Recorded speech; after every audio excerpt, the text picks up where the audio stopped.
日本认为在台湾的殖民，他认为很成功，因为在大战之前，日本都要拿钱来补助台湾，后来慢慢到大战以后，经济开始发展了，所以台湾开始有建设，尤其是台湾，他们的口号是台湾是以农业为主，慢慢开始有这个成就了。所以那时候举了一个博览会，它是一个多元化的一个展示。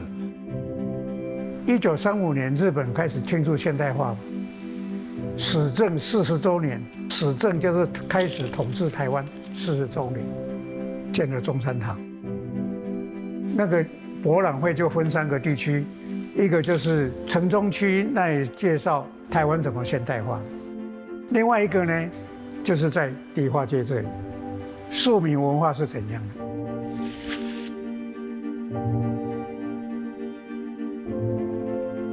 第3个就是阳明山，台湾的自然景观。所以，我们从整个城市的一个发展，就慢慢可以知道台湾的近代化的过程。一方面是带来了开化，但是一方面又带来了压制，因为他不希望你本土化太强。台北公会堂呢，也受到这个金守勋他在欧洲在留学的时候，欧洲的一些现代主义的风格。然后金守勋呢，事实上他在台湾的历史蛮长的，超过10几年，超过10年。所以呢，他对这个，尤其在30年代以后，对所谓的一个大东亚共和圈的一个思想，金守勋最特殊的，比方他是在这个建国中学对面，他做了一个神社。那个神社的这个鸟居，就是一个类似一个中国牌楼门的一个做法。中山堂，我们也可以看到很多类似东方的一些色彩在里面。这个20世纪的这个在西方的这个集会堂，有一个很大的改变，是因为电影。1895年的这个蓝妹兄弟他发明了电影跟放映机。所以1920年代之后，整个所有的集会堂跟戏院的设计整合了。所以以前集会堂是听听音乐用耳朵嘛，现在要眼睛看的。所以集会堂的改变大概是这样。好了，哪一个？中山堂，中山堂是一个金守勋的复合式的建筑物。这个呢，外观只是折中主义没有那么仙桃，但是它的方训里面是完全是机能的产物 ，complex building。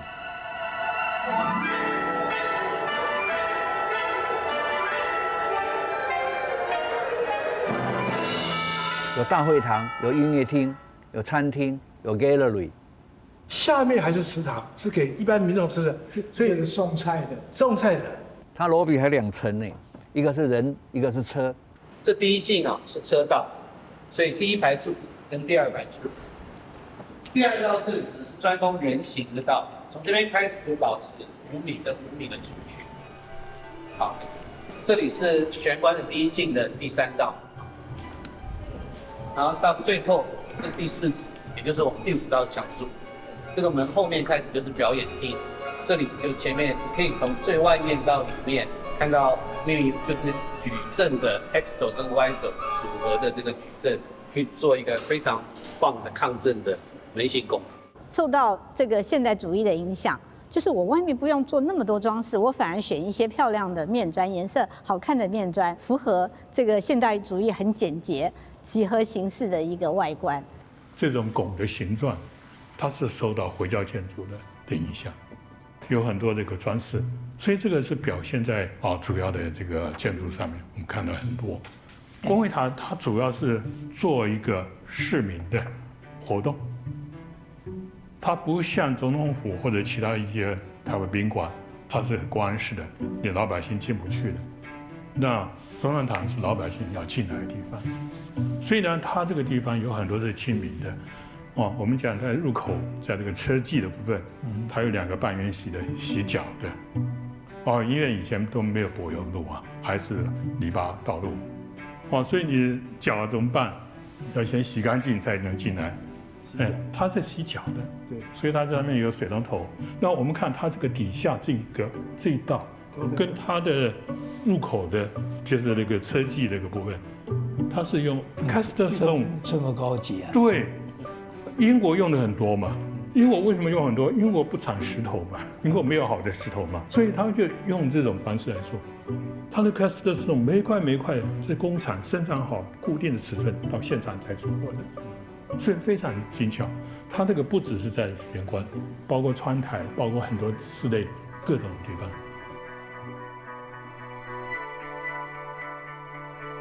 为了强调这个凹凸面啊，这是一块细缝在这里，所以你远看的时候这是一个石头，这是一个石头，中间有一个大缝，这个是仿西方古典主义常用的语汇。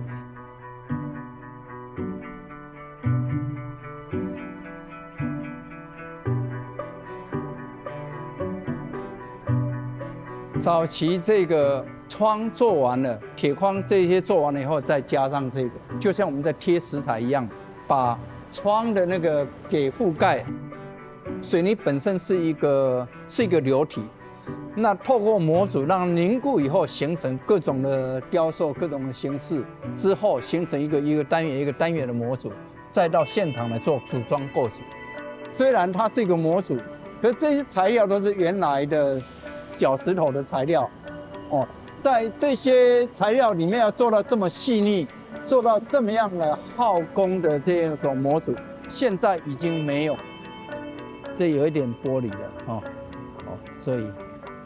所以它是另外再加，我们看到的不是结构体。一片固定完了以后，它大概脚固定完了，再上第二片，这样一片一片叠到上面，到最上面的收端，是一个来。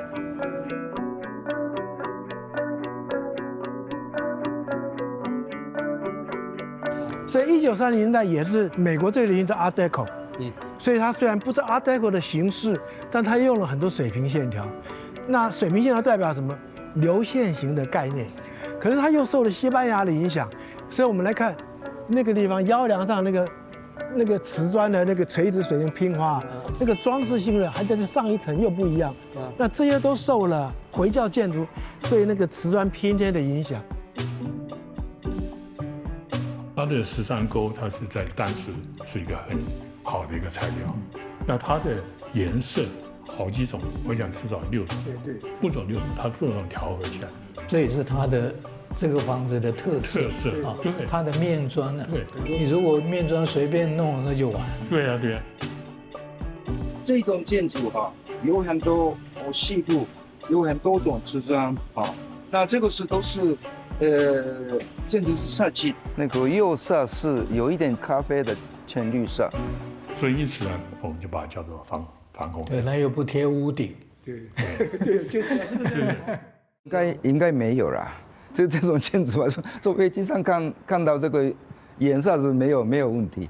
我的看法是，这个是流行的颜色，比较现代感的颜色。那我们这里的博览会1935，对，早4年以前，这个法国的殖民地博览会，它的主题就是 hybrid modernity，混淆的多元的多种族的，但是这种杂菜面的现代，跟我们前面所讲的干净的那个阳春面的现代是不一样的，所以这种杂菜面的现代就影响了中山堂。那台北公会堂你可以看到，它里面连中国的斗拱都在里面，那有中有西用这个 Art Deco 这种折中主义的融合了各种建筑的语言在里面。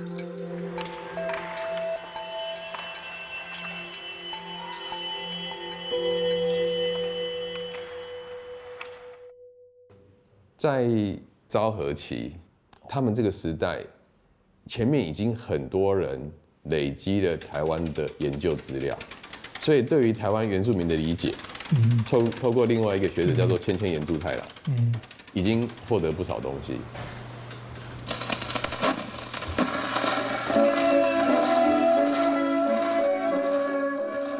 好，那所以他们其实在这个时候对台湾的理解，已经完全跟明治时期是不一样的。他们能够理解的台湾，就好像建筑绘制的封面，我觉得就很好玩。有一期是用原住民的 tattoo 嘛，哈。对，原住民出现了。当然我们的这些传统建筑出现了。有一阵子他们还跑出了很多这个椰子树。他们有一个这个南国的迷思嘛，就觉得南洋嘛。后来他们发现他们错了，他们有修正。真正代表台湾的不是椰子树，是榕树。那这些事情就是说，他们对台湾的理解才会有这些反应出来，才会有这些封面出来。所以光这件事情，我们可以知道说，他们是有真正在研究台湾，然后理解台湾。因为我看到那个建筑绘制当然是算后期了哈。对。我刚刚前期就是那个权力象征的这个古典主义。森山松之助的时候，比较表现日本的这个帝国主义的这个符号象征。后期嘛，就是井守勋他比较重视风土。没错。他比较重视这个工程科学的理性。在井守勋的时代，当然是比较接近台湾的。我们要更重视它的跟当地文化融合、气候融合、因地制宜的关系。那建功神社，因为我们看到了很少，战后又被破坏，因为我是觉得这个房子是非常精彩的，是它已经又超越了这个公会堂，它已经变成了一个创新的一个新的东西出来，跟这个维也纳的那个阿努沃啊那个风格又不一样，那跟日本也不太一样，日本没有这么精彩的一个房子，它就是一个大融合。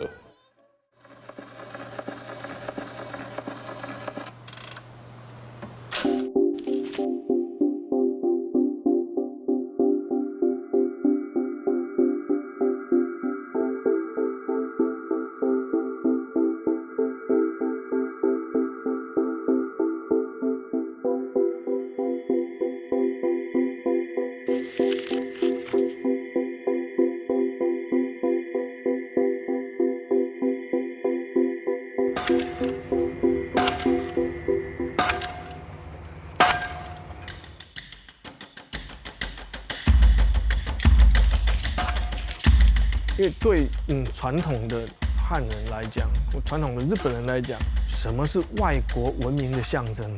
第一个就是海上的大船，第二个可能就是跑在铁轨上面的这个冒着黑烟的火车。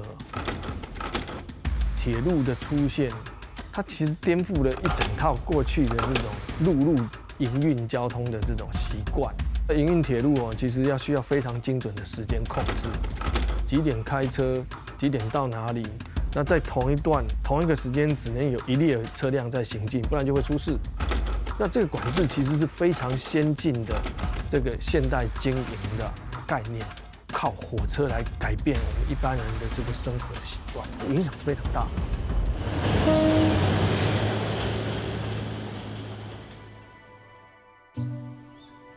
那所以日本那时候发现了这个阿里山嘛，发现了这个无穷无尽的宝藏嘛。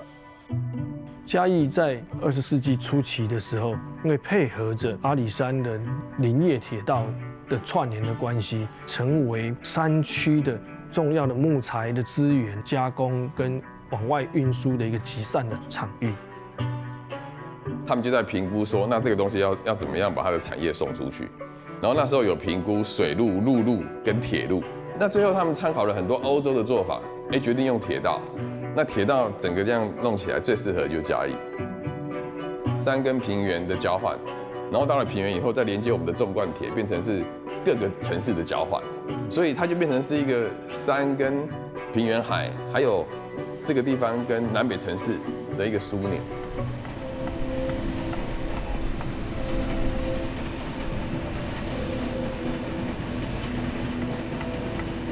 铁路又会出现另外一个问题，就是因为它是一个专用的路廊，那因为这样子的话，它就形成一个很明确的切断的一个边缘。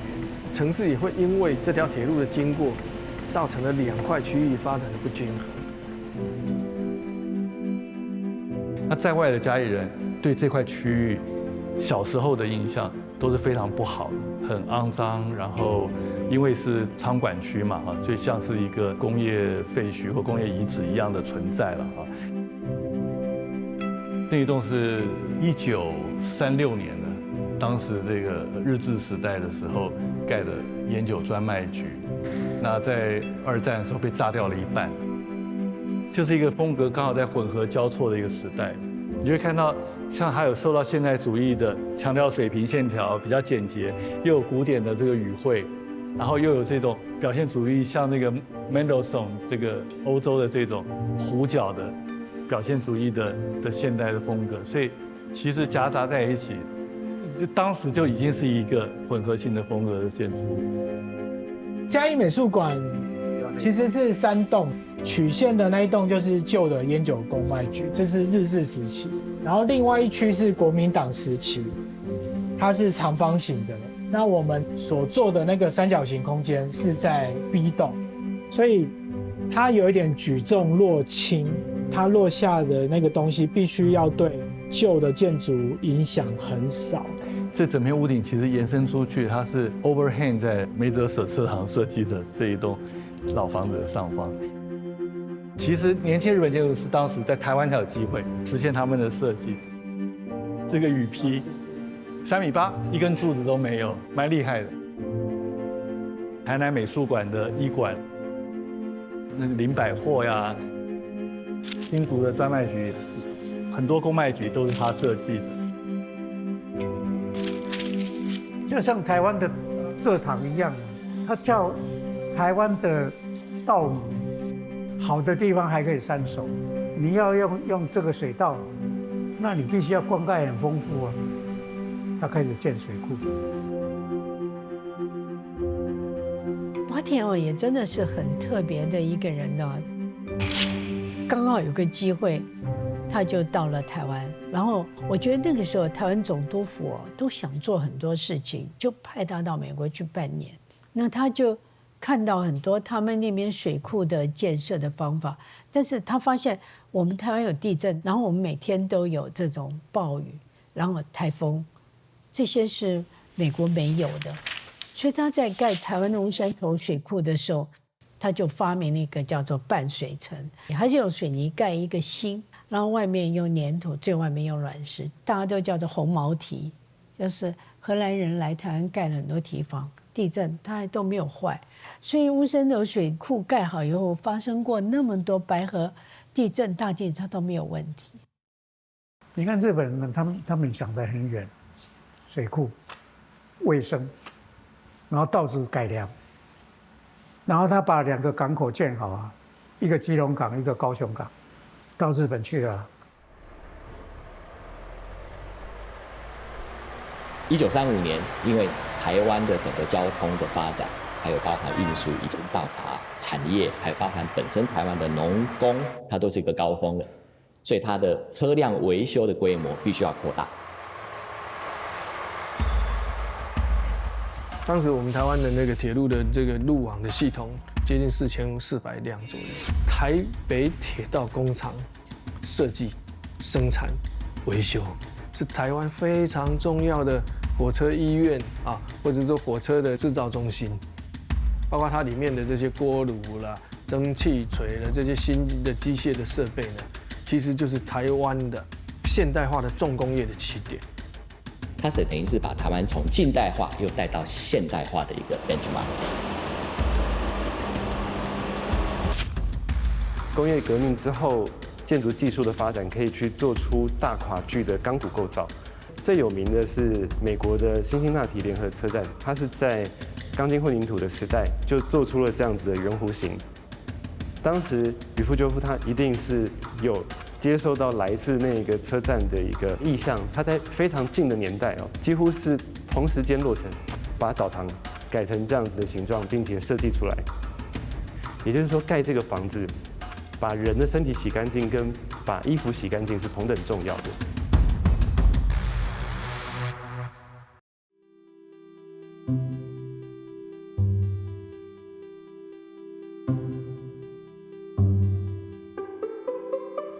一个时代的知识分子的养成，需要20年的时间。就说你可以接受了知识，你开始独立思考，你开始要对自己的言论负责。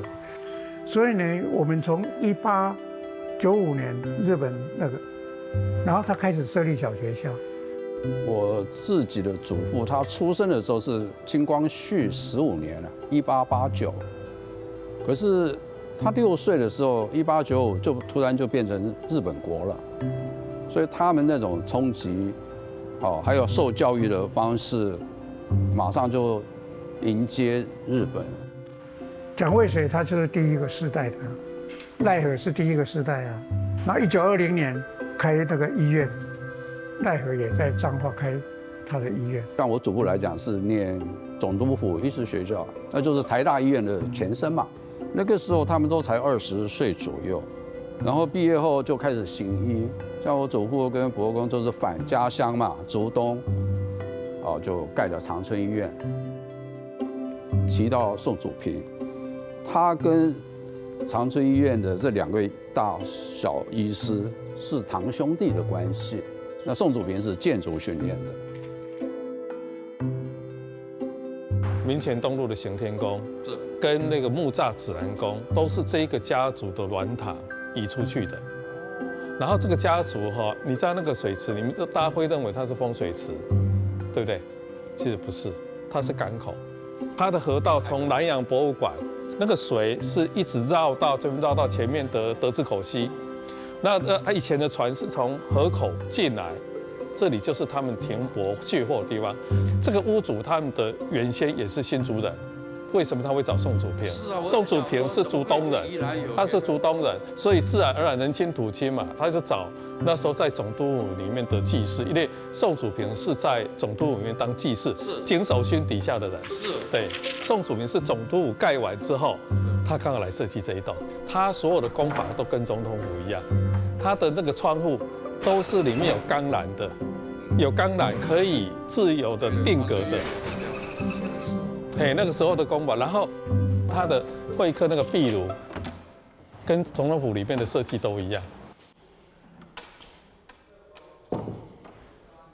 我觉得它比总统府的壁炉还漂亮，更细，更漂亮，对，因为它有公共性办公跟招待所，所以尤其那个宋祖平那时候又在总督府，是，那都见过那个江山楼啦那些的豪宅，所以他在配置这个房子的尺度就很不一样。而且你想想看，这个基地外面是船可以停下来这样上来，哇，那跟那个意大利的那种海边的那种。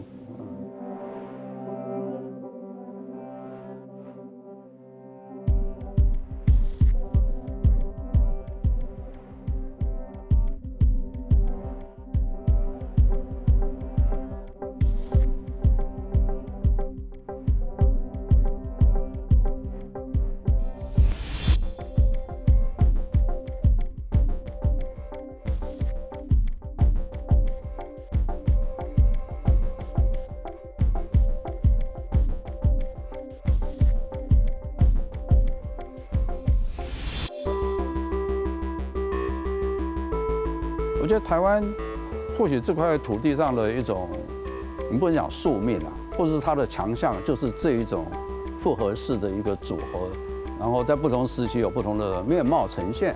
是不同时代的人从不同的地方的人来，就像一个城市，城市就是一个混杂体，是一个多元的。所以日本人来台湾，他从明治维新之后就比较先接触西方。所以他们来台湾实验这种混杂的样式，那是不一样的美学嘛。但是问题是，1929年全世界的经济恐慌，然后日本又投入大东亚共荣圈的战争，所以整个经济受到影响，建筑当然受到影响。所以台湾为什么现代主义的建筑那么少？像 Mies van der Rohe 1929年盖的 Barcelona Pavilion， 你看看那种房子，那个荷兰的 De Stijl Bauhaus 就是最典型的那就是阿凡嘎的一个左派的那个去除掉所有的形式，变成一个抽象的盒子。台湾没有这个东西嘛，所以我们变成说，在日本时代没有 Modernism， 没有这种左派的批判性的这种 Modernism， 台湾。一战败了之后，那个巴黎和会给德国那个是不可思议的那种赔偿经费，2000多亿英镑要他赔。你说怎么会不出一个希特勒？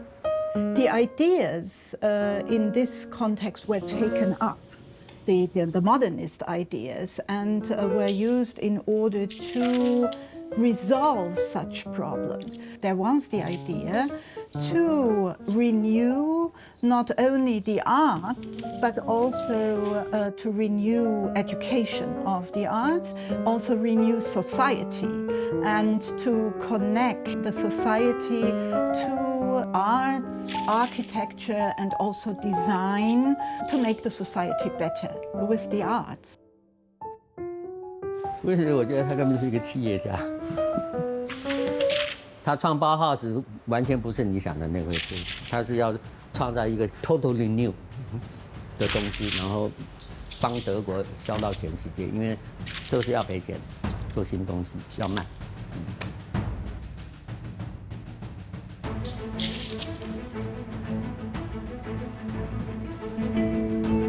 From the beginning in 1933, this totally changed. Then we have in Germany a total centralism and a total abolishment of modernism. So people were driven out, the really innovative artists, writers and people of culture. The greater freedom here also made it possible to develop for men like Walter Gropius or Ludwig Mies van der Rohe. 台湾1929年在盖土地银行，那时候整个落差分开来，那唯一的几个又变成了法西斯的那种大银行啊，因为是军国主义嘛。那朝鲜跟台湾就有计划了，他拿下来了。1895年，你看，要到1937年开始侵略中国嘛。 为什么要建高雄港？南进政策。后来去打南洋，都是去那里。